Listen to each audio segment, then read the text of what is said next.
Hello everyone, welcome to my channel.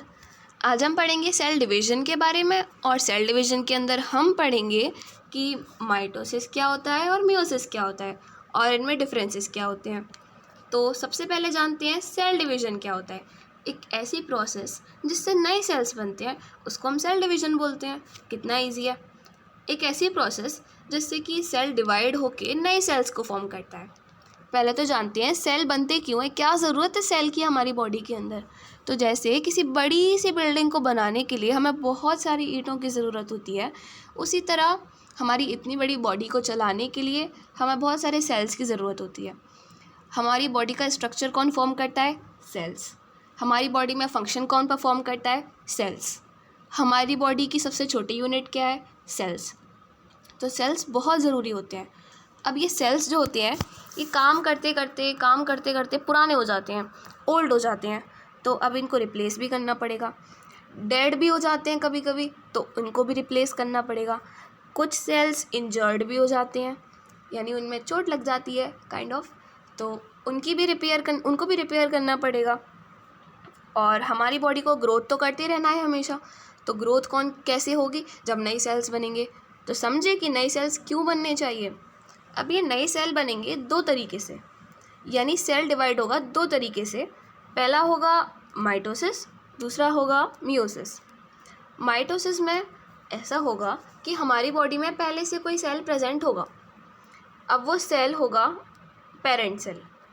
अब वो क्या करेगा, एक टाइम आएगा कि वो डिवाइड हो जाएगा दो सेल्स में, यानी ये और ये, यानी दो डॉटर सेल फॉर्म कर लेगा वो।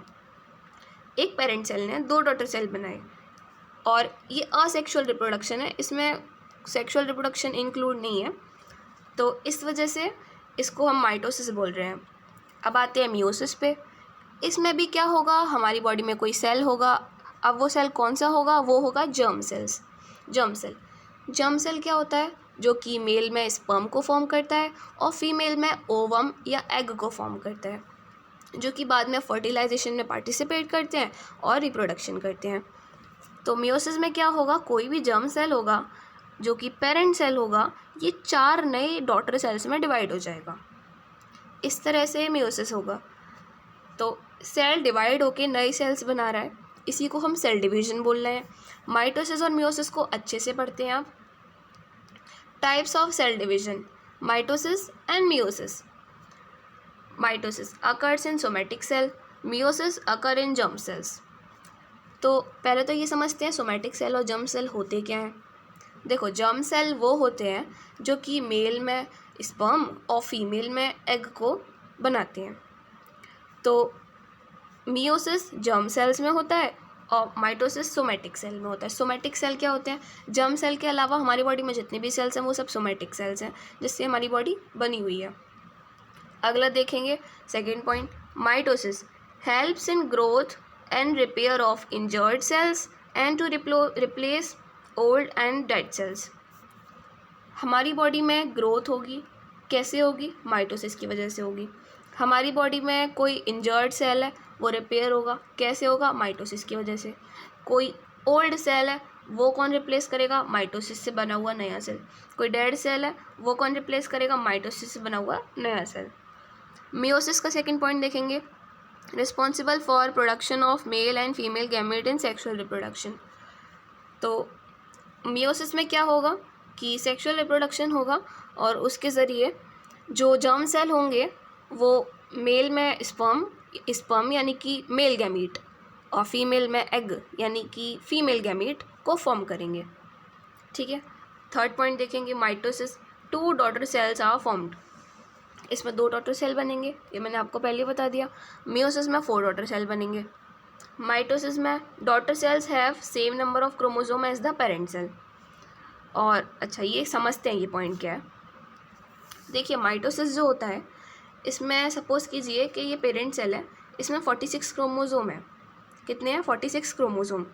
अब जब ये डिवाइड होगा तो इसके जो ये 2 डॉटर सेल आए हैं ना, तो इसमें भी 46 क्रोमोसोम होंगे और इसमें भी 46 क्रोमोसोम होंगे, यानी जितने क्रोमोसोम पेरेंट में थे उतने ही इसमें भी हैं, इसमें भी हैं। लेकिन अब मियोसिस में देखते हैं, पेरेंट सेल में सपोज 46 क्रोमोसोम है, लेकिन डॉटर सेल में इसके आधे रह जाएंगे, यानी 23 क्रोमोसोम, 23, 23, 23। यानी पेरेंट सेल में 46 क्रोमोसोम थे, तो डॉटर सेल में सिर्फ आधे ही रह गए, 23, 23, 23, 23 पर रह गए।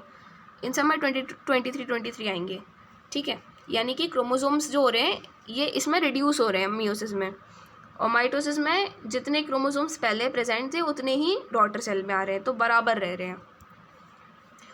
तो फोर्थ पॉइंट देखेंगे, daughter cells have same number of chromosome as the parent cell, ठीक है। पेरेंट सेल जितने ही क्रोमोसोम होंगे प्रेजेंट, और मियोसिस में daughter cells have half the number of chromosome as the parent cell. Daughter cell में chromosome half हो जाएंगे पेरेंट सेल के मुकाबले। माइटोसिस को हम बोलते हैं इक्वेशनल सेल डिवीजन, क्योंकि इसमें जितने क्रोमोसोम पहले प्रेजेंट थे अब डॉटर सेल में भी उतने ही आए हैं। और मियोसिस को बोलते हैं रिडक्शनल सेल डिवीजन, क्योंकि इसमें पेरेंट सेल में जितने भी क्रोमोसोम थे उसके आधे उसके डॉटर सेल में आए हैं। लास्ट देखते हैं example, mitosis division in yeast and bacterial cells. तो ये हमें यीस्ट और बैक्टीरियल सेल्स में देखने को मिलता है। और मियोसिस देखने को मिलता है formation of male and female gametes in sexual reproduction. तो इसमें मेल और फीमेल गैमीट यानी एग और स्पर्म बनेंगे इन सेक्सुअल रिप्रोडक्शन। तो यही था आज की वीडियो के लिए। Thanks for watching.